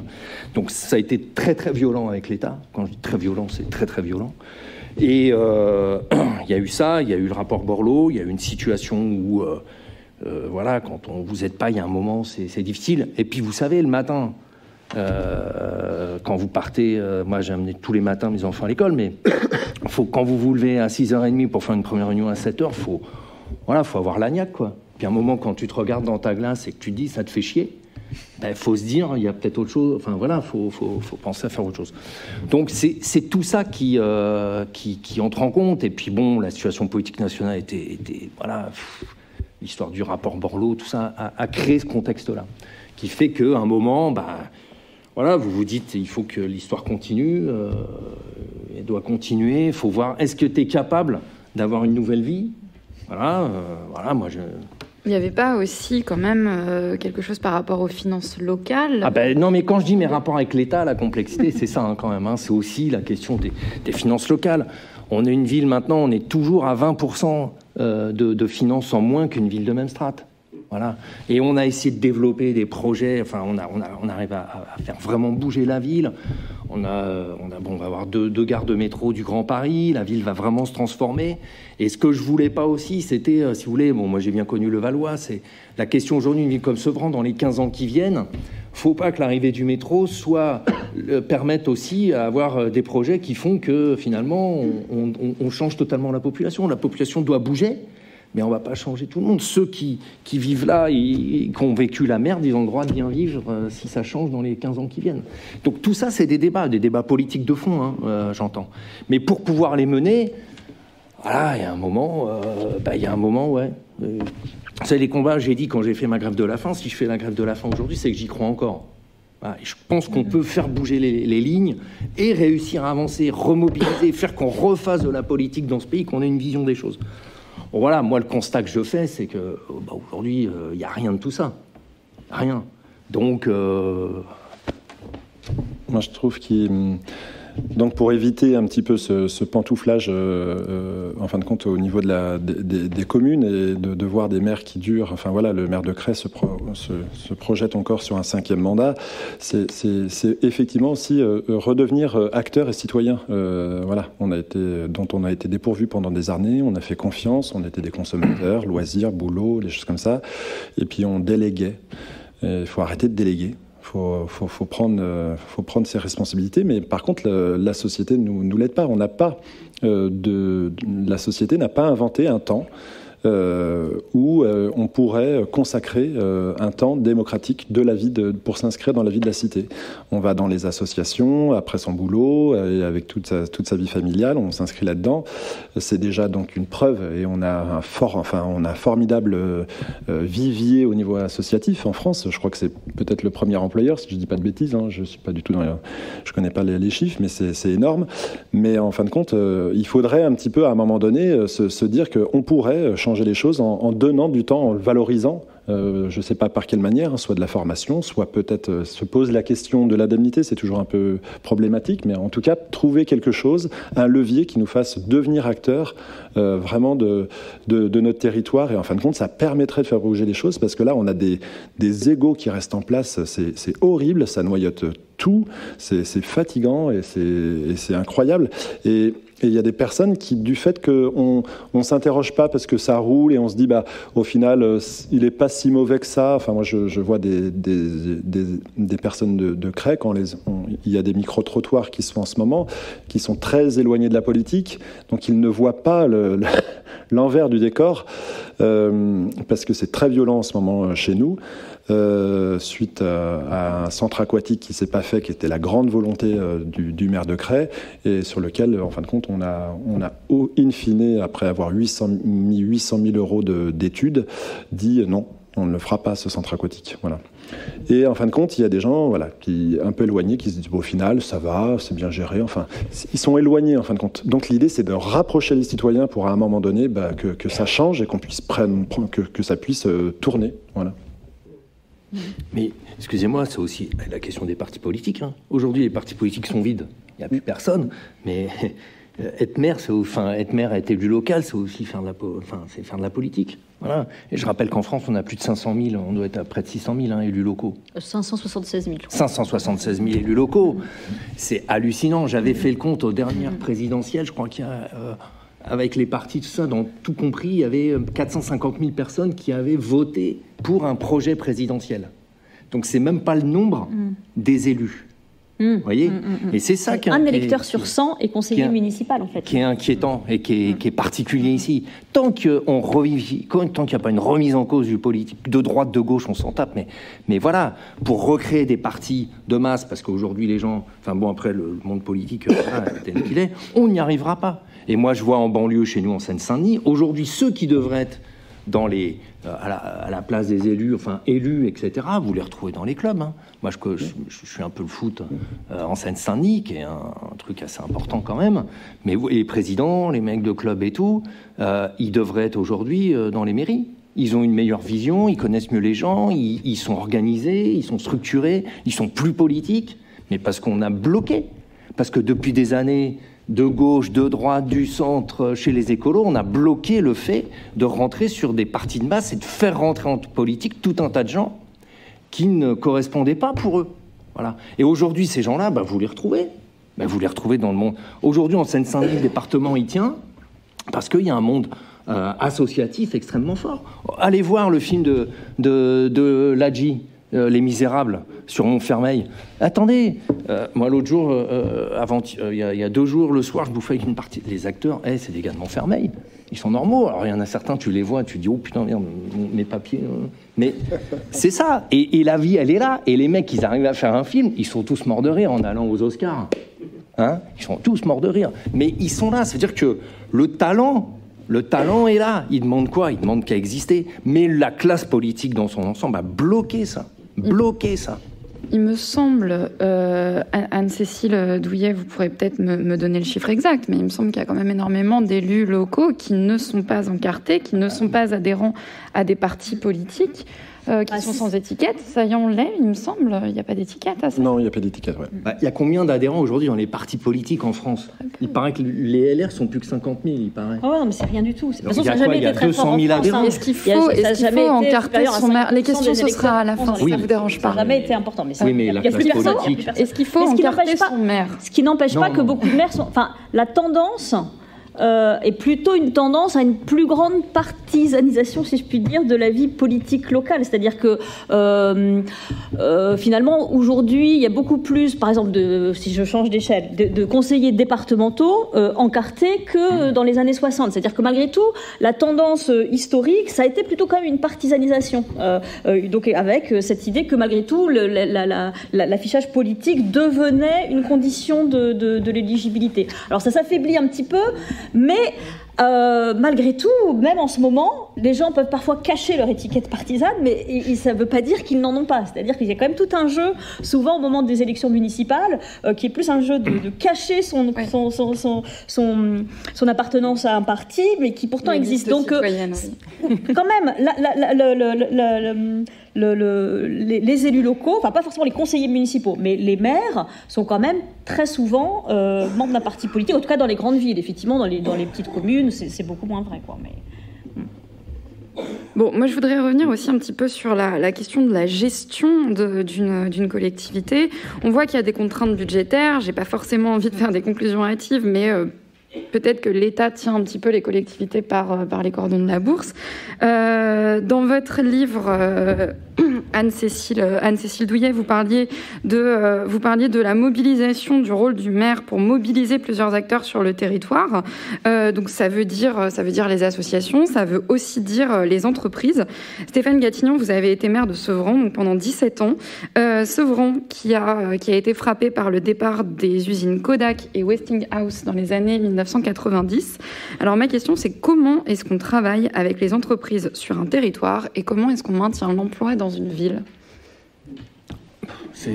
Alors c'est très compliqué parce que nous, dans la zone dense parisienne, on ne peut pas sortir les villes comme ça n'a rien à voir. C'est-à-dire qu'on est sur un bassin d'emploi, Sevran est sur un bassin d'emploi extraordinaire, un des plus forts aujourd'hui en termes de dynamisme de France. C'est le pôle de Roissy et tout ce qui est autour. Donc, si vous voulez, si je prends notre territoire, Terre d'Envol, il y a 500 000 habitants, mais il y a des richesses énormes. Voilà, avec l'aéroport, quand vous savez, quand vous atterrissez à Roissy, chaque fois, faut vous dire, vous atterrissez, bing, il y a une petite, à la fin, il y a un peu quelques centimes, mais beaucoup de centimes qui vont au territoire et dans les collectivités locales. Et il y a la question, c'est comment aujourd'hui on arrive à travailler pour faire correspondre, notamment nous, en banlieue. Alors ça tombe bien, c'est ce que je suis en train de faire en ce moment, en plus, vous voyez. Mais comment on fait correspondre ? On a aujourd'hui, on est assis sur une mine d'or, nous, en termes d'emploi, par exemple. C'est-à-dire qu'on a les jeunes qui aujourd'hui, beaucoup, notamment les NEET, qui ne travaillent pas, qui sont un peu dehors du système, mais qui aujourd'hui coûtent en plus à l'État. Mais on a besoin de main-d'œuvre. Aujourd'hui, en Ile-de-France, il y a un besoin de main-d'œuvre qui est colossal. Et qu'aujourd'hui, on fait appel aux travailleurs détachés, ce qui pose un certain nombre de problèmes, y compris à la France, y compris en termes de finances. Quand on paye, aujourd'hui, un salarié, il est chargé à 40%, alors que quand le travailleur détaché, il est payé sur les droits, des fois, à 10%, sur son pays, il n'y a rien qui rentre dans les caisses de l'État, ce qui pose aussi un problème financier. Donc, on est dans une situation aujourd'hui de goulot d'étranglement face au chantier, que ce soit le Grand Paris, le métro, que ce soit les JO, que ce soit la restructuration complète de tout un tas de territoires et tout. Aujourd'hui, on est face à une impasse. Donc, la question qui se pose aujourd'hui pour les questions d'emploi, c'est qu'est-ce qu'on arrive à monter comme structure qui vont faire correspondre et réussir à remobiliser la société pour que les jeunes, et notamment les jeunes qui sont chômeurs, réussissent demain à trouver un emploi avec une formation, etc., dans ce vivier-là. Aujourd'hui, la France, tellement tout le monde, c'est un système de silos, donc chaque personne bosse ensemble, tout est explosé, et donc voilà. Donc ça, c'est un vrai souci pour nous. Parce que les entreprises, c'est vrai qu'à l'échelle des territoires, Sevran, il n'y aura pas fort... On a... moi, je n'étais pas fan, je vais vous dire. Mais bon, à un moment, vous battez avec ce que vous avez. On a fait la zone franche. Et c'est vrai qu'on a rempli la zone franche quand il y a eu. On a recréé de l'emploi et tout. Mais c'est infime par rapport aux vrais besoins dont on a. Non, nous, la question, c'est comment on arrive à... Et on se rend compte, quand tu développes du projet, il faut redonner, il y a la question à la fois de l'image, mais du sens à ce que tu fais au niveau local. C'est-à-dire qu'il faut redonner confiance à la population. Il faut que les gens se ressentent tous ensemble. Sevran, c'est une ville de 52 000 habitants. Il y a plus de 70 nationalités et 25% de la population a moins de 14 ans. Voilà. C'est la République des enfants. Donc il faut redonner confiance à la fois aux parents, à tout le monde, pour que tout le monde se crée quelque chose en commun. Voilà, on crée une ville, un territoire en commun. Parce que si chacun vit dans son monde, c'est la merde. Voilà, si je puis me permettre l'expression. Et donc, voilà, si vous voulez faire venir des entreprises, la question de l'emploi, travailler là-dessus, pour nous, c'est différent quand je vois ma... alors, attendez, moi, je suis dans la Nièvre et l'Allier. C'est simple, il n'y a plus rien. Voilà, plus rien. Il reste un FI où il y a encore 2 ou 3 entreprises, mais dans un département comme la Nièvre, il n'y a plus rien. À chaque recensement, c'est 7% de population en moins. Voilà. Une ville comme Nevers, en 15 ans, a perdu 7-8 000 habitants. Presque 10 000, ce qui, sur une population de 40 000, est énorme. Et depuis, entre Nevers et Moulins, il n'y a pas eu une grue depuis 7 ans pour construire des immeubles d'habitation nouveaux. Voilà, donc ça marque ces territoires. Tout à l'heure, la question, comment est-ce que quand vous êtes élu local, vous pouvez remobiliser et éviter ça? Après, là, on est sur les problèmes aussi d'aménagement et de vision et de conception française. Je finis là-dessus.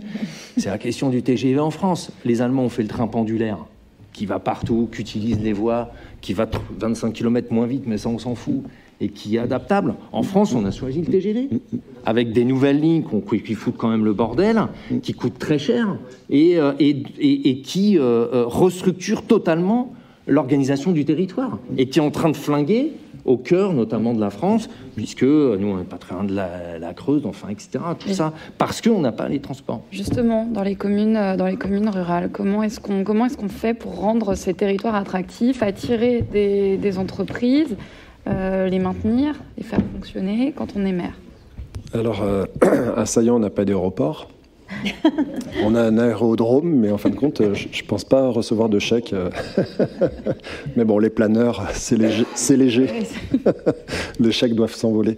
En fin de compte, donc je te rejoins Thierry, tu as raison, parce que l'avantage, alors moi je ne suis pas fan de l'interco, hein, sur le côté millefeuille et au final un système de nouveau pyramidal avec un président et tous les enjeux dont on a parlé, qui casse des fois des dynamiques de territoire, mais nous on a réussi, malgré Monsieur Mariton, qui est un peu seul au final maintenant avec sa tour, la tour de Craie, plus haut donjon de France, voilà, dont il est très fier. Donc d'avoir fait un travail de territoire, donc on la prénomme maintenant la Biovallée, la vallée de la Drôme, où en fin de compte, on a pu travailler avec nos 3 intercos sur des projets autour de sens et d'orientation. Et en fin de compte, alors vous imaginez bien que de par le nom, c'est tout ce qui tourne autour de maintenant avec les nouveaux termes, même si c'est des fois galvaudé ou des fois ça cache des choses, mais économie circulaire, tout ce qui est énergie renouvelable, production locale, autour de la mobilité, il y a énormément de travail, même si on est en commune rurale, justement pour réinventer une mobilité, pour se passer de la voiture, voilà. Et au niveau forcément de l'agriculture, voilà, avec les reconversions bio, l'installation de jeunes agriculteurs, récupérer des terres, voilà, travailler la forêt, le bois, puisque notre forêt avec le réchauffement climatique, on va perdre la moitié de notre forêt d'ici 10 à 20 ans, puisque les espèces vont être attaquées suite à des études qui ont été faites, ou en fin de compte vont crever parce qu'elles ne seront plus adaptées au réchauffement climatique. Donc en fin de compte, on anticipe tout ça, il y a eu du travail de fait, et en fin de compte, on arrive après alors il faut batailler, il faut travailler, il faut aller bousculer l'État, et ensuite on chope aussi les appels à projets. Là, le territoire a décroché le territoire de grande innovation, le TIGA, à chaque fois les termes m'échappent souvent, sur lequel il y a 20 millions qui vont arriver sur notre territoire, donc directement sur l'État, pour, en fin de compte, développer des entreprises sur ces thématiques-là. Et forcément, il y a une partie, à peu près 6 millions, qui retombe sur les collectivités. Donc on va pouvoir, en fin de compte, mettre en application vraiment un travail qui a été mené avec l'ensemble des élus locaux sur un projet qui a du sens. Voilà. Par contre, souvent, moi je trouve que ce qui manque toujours, c'est que ce sens donné par les élus locaux, il est reconnu, mais en fin de compte, les citoyens sont un peu mis encore à l'écart. C'est toujours un projet d'élu. Et parfois, le mot Biovallée est beaucoup plus connu à l'extérieur de notre territoire qu'à l'intérieur, en fin de compte. Les citoyens nous disent, mais c'est quoi Biovallée? Alors que les gens disent, waouh, t'habites en Biovallée, ça va être trop cool, ça va être paradisiaque, tout ce que vous faites, j'ai entendu que c'était formidable. Mais quand on interroge les citoyens, on se dit, mais vous me parlez de quoi? Justement, pour redynamiser un territoire, Anne-Cécile Douillet, on parle souvent de la diagonale du vide qui serait une espèce de ligne tracée entre Arras et Montpellier. Est-ce que c'est le rôle des élus de redynamiser ces territoires ? Comment est-ce qu'on intègre mieux les citoyens ? Ou alors est-ce que c'est un projet qui devrait plutôt être national ? Alors, il y a plusieurs enjeux derrière tout ça, c'est-à-dire qu'en écoutant aussi votre question précédente, c'est-à-dire que c'est plus une question que je pose qu'une réponse, mais il y a comme une très forte croyance, partagée quand même très largement, comme quoi effectivement il faudrait être attractif. Et que finalement, le rôle des politiques locales serait d'être d'abord des politiques d'attractivité. Et ce qui fait qu'il y a toujours un peu ce réflexe, effectivement, de la zone d'activité, de la politique fiscale pour faire venir plus d'entreprises, etc., avec dans certains endroits, finalement, des entreprises qui n'arrivent jamais. Parce que finalement, les travaux qui ont été faits sur ces questions-là montrent que de toute façon, il y a très peu de mobilité des entrepreneurs. Ils investissent là où ils sont et que finalement, toutes les politiques d'attractivité, elles ont très peu d'effet. Donc voilà, c'est plus encore une fois un débat assez large, mais peut-être aussi à un moment donné de remettre en cause cette idée de toujours développer, de toujours attirer. Alors effectivement, on peut pas promouvoir avoir comme politique le désert, mais en tout cas, je pense qu'il y a quand même aussi dans certaines communes déjà des réflexions qui émergent. Des fois, on fait de nécessité vertu, mais j'avais lu un article sur Vitry-le-François où effectivement, à un moment, ils ont accepté le fait qu'il y avait décroissance démographique et que du coup, tous les projets de construction qu'ils avaient lancés, on les arrêtait. Parce que finalement, de toute façon, il y avait tellement de vacances dans les nouveaux logements sociaux, etc., que ça n'avait pas de sens. Donc je pense qu'il y a aussi un moment à questionner en fait ce mantra, beaucoup plus prégnant d'ailleurs dans les métropoles que dans les petites communes, mais quand même aussi dans les communes, il faut se développer, il faut attirer, il faut du coup exceller. Effectivement, il y a un économiste qui dit il faut effectivement se libérer de la CAM, donc c'est-à-dire de cette croyance dans la compétitivité, l'attractivité, la métropolisation, l'excellence. Voilà, c'est-à-dire il faut un peu se désintoxiquer de cette cam. Bon, voilà, c'est des questions, mais c'est pour dire que finalement, avant de se dire comment attirer, peut-être faut-il se poser la question faut-il attirer, quoi, voilà. Et puis après, il y a quand même un rôle par rapport à votre diagonale du vide. Oui, il y a quand même un rôle de l'État, je pense, à questionner là aussi. Parce que c'est vrai que y a eu quand même une évolution forte de ce qu'on a appelé la politique d'aménagement du territoire en France. C'est-à-dire avec quand même le passage d'une politique qui était quand même au départ effectivement conçue comme une politique redistributive à l'échelle du territoire, avec cette idée que l'État a aussi ce rôle d'œuvrer un minimum de répartition des richesses à l'échelle nationale.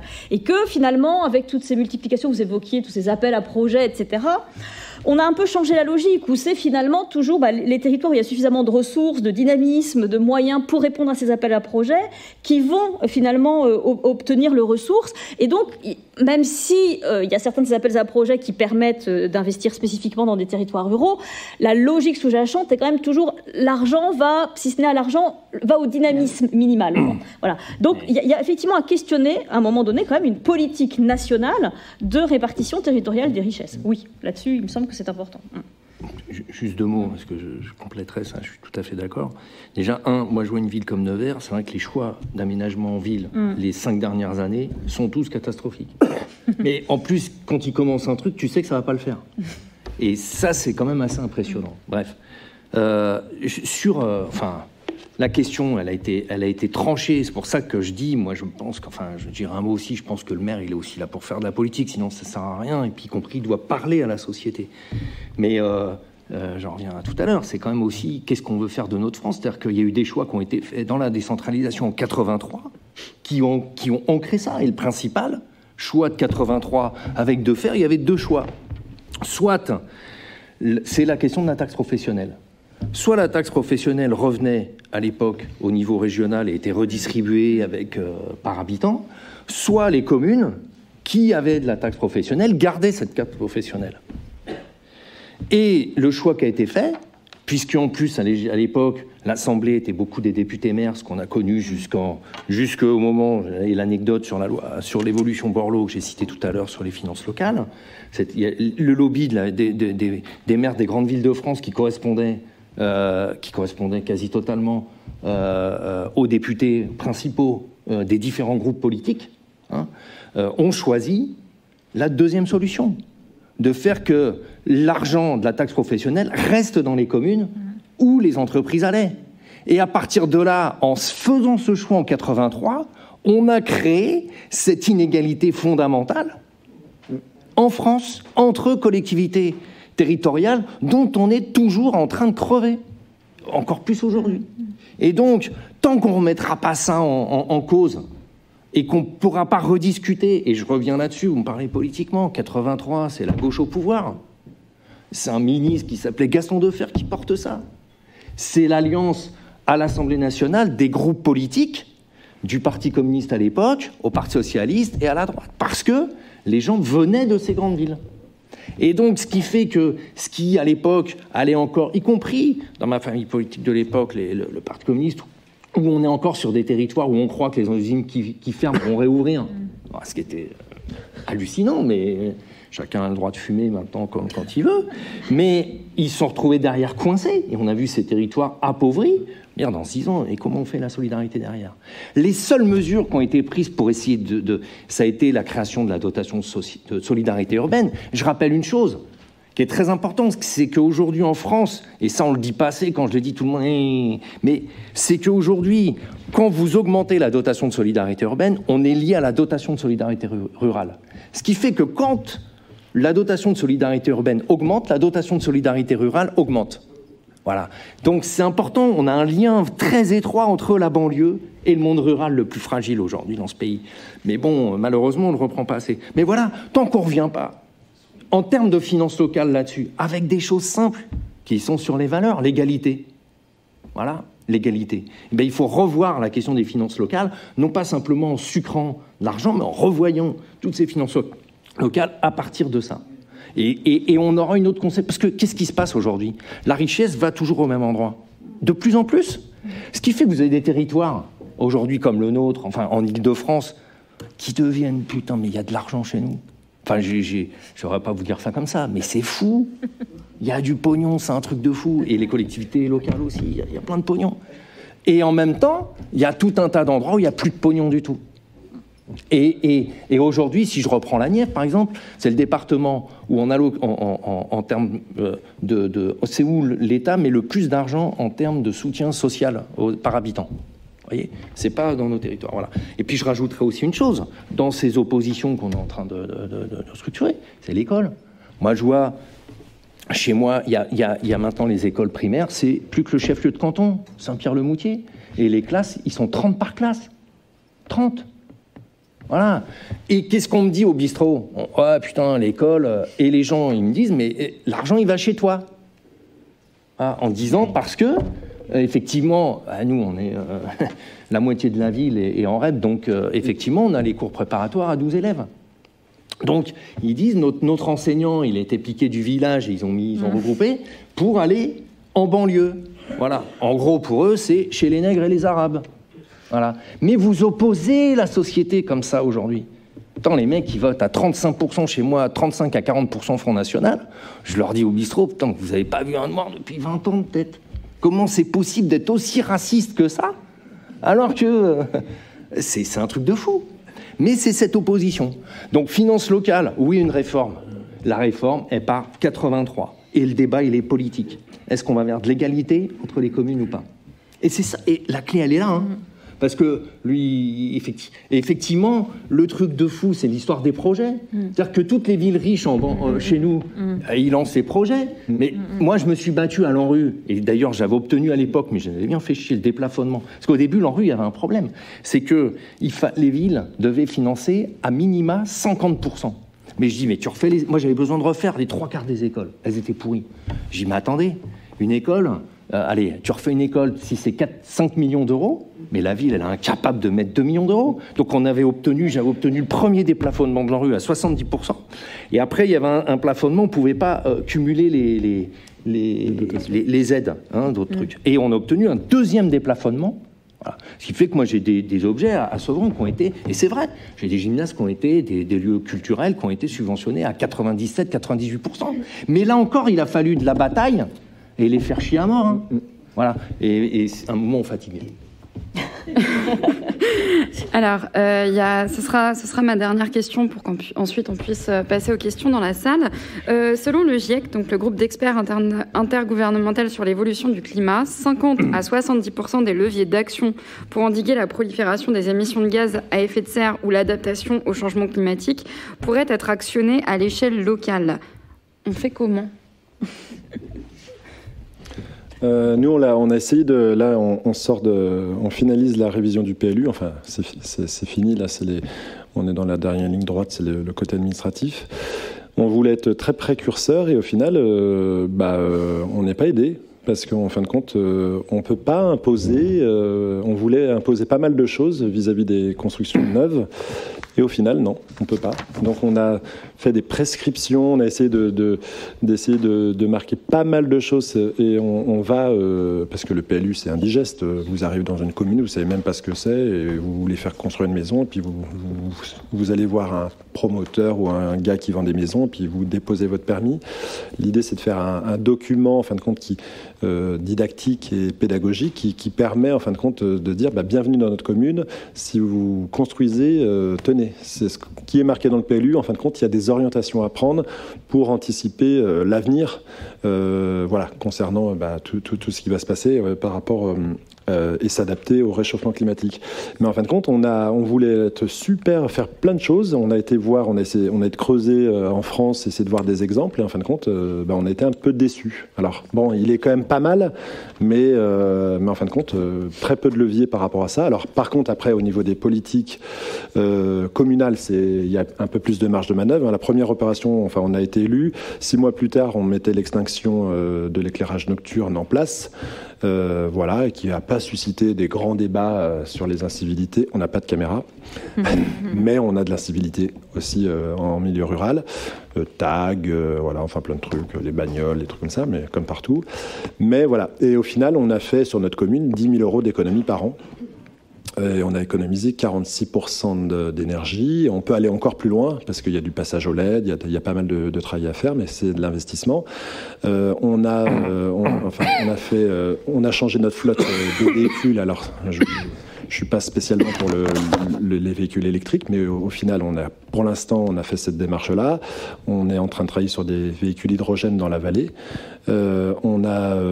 Avec l'intercommunalité, on a pu mener une action sur la vélodrome, une voie verte qui permet, en fin de compte. Alors, forcément, à chaque fois, les élus ils partent sur tout ce qui est piste cyclable. Chez nous, c'est l'attraction touristique.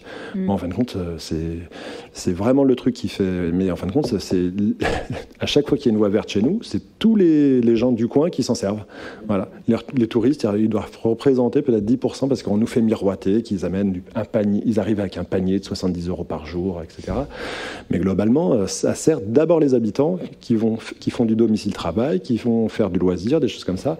Voilà, donc beaucoup de gens se sont mis au vélo. On a fait des opérations vélo électrique pour remettre, en fin de compte, l'idée c'était aussi pour remettre les gens Alors le vélo électrique, c'est pas mal dans nos milieux un peu montagneux parce que les gens se disent les côtes, ah tiens, au final, je redécouvre sur lequel, je peux me passer de ma voiture pour faire les fameux 3-5 km pour me passer de ma bagnole.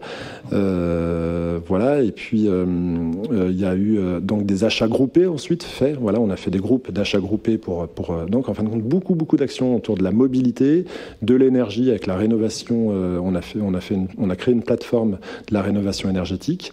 Forcément, il y a eu pas mal d'aides et en fin de compte, beaucoup de gens ont pu rénover et avoir eu des financements assez importants. Quasi la moitié pour certains des financements de rénovation ont été payés à travers différents systèmes et notre intercommunalité.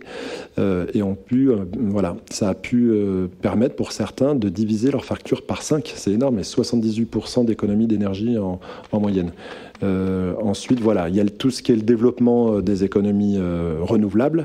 Donc nous, de partout, tout ce qui est parking, délaissé, des choses comme ça, c'est du photovoltaïque. Il y a de l'éolienne avec toutes les contraintes et vous imaginez sur les paysages, forcément il y a des oppositions, mais voilà. On y vient. L'hydraulique, on a très peu de marge de manœuvre avec une disparition à terme. On a une très belle rivière, la Drôme, qui a priori disparaîtra dans 20 ans. Non, je pense que l'enjeu écologique, Vous avez été pendant longtemps un maire. Les maires, non, oui, mais les maires globalement déjà, parce que les enjeux autour de l'aménagement, la fin de l'étalement urbain et donc la densification dans les zones denses est fondamentale. Le réaménagement, c'est-à-dire arrêter, enfin, je vois à Paris, y compris les grandes places extrêmement minérales, tout ça, c'est des choses qui sont du passé. Maintenant, il faut visionner les choses différemment. Il faut des nouveaux produits. Aujourd'hui, on sait qu'il y a des produits alternatifs. Je parle du monde urbain. Au bitume, par exemple, où on continue de faire des trottoirs au bitume, alors que Paris, l'année dernière, quand il faisait bien chaud, à 10h du soir, quand toute la chaleur ressort du bitume, c'est une catastrophe. Et on continue à bitumer partout, alors qu'il y a des produits. Je leur dis, moi, j'ai mis des trucs à base de maïs, y compris en revêtement. Enfin, il y a des choses qui existent, alors qui sont un peu compliquées, mais il y a aussi des enjeux culturels, mais on a des choses à dire. Après, il y a des opportunités aussi à saisir sur différents projets. Moi, je vois, à Sevran, on a réussi, dans le cadre de Nature 2050, avec l'ancien gouvernement, à conserver une ancienne zone industrielle qui s'appelle les terrains Kodak, 14 hectares laissés à la biodiversité. Donc c'est la première fois qu'en zone dense, il y a un terrain de cette taille-là qui est relaissé biodiversité. Et je lisais l'autre jour les premières études, ça fait maintenant 4-5 ans qu'on est dessus. On se rend compte qu'il y a des plantes qui n'existaient, qu'on ne voyait plus en Ile-de-France, qui sont installées, des insectes, etc. Donc voilà, tout ça montre que c'est très important qu'il y ait une prise de conscience des élus au niveau local sur tout un tas de sujets. Bâtiments communaux, alors là, quand vous restructurez, vous faites des économies incroyables. Alors, pour les villes comme nous, on a énormément de bâtiments communaux, et souvent des années 70, qui a été, voire début 80, qui a été la pire période de construction en termes de qualité, vous faites des gains extrêmement importants et vous arrivez à avancer. Et la question des procédés constructifs.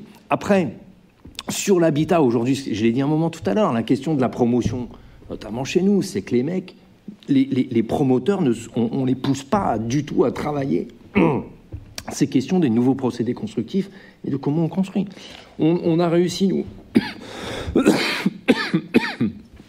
On avait à Sevran réussi à gagner. Je vous pique un peu.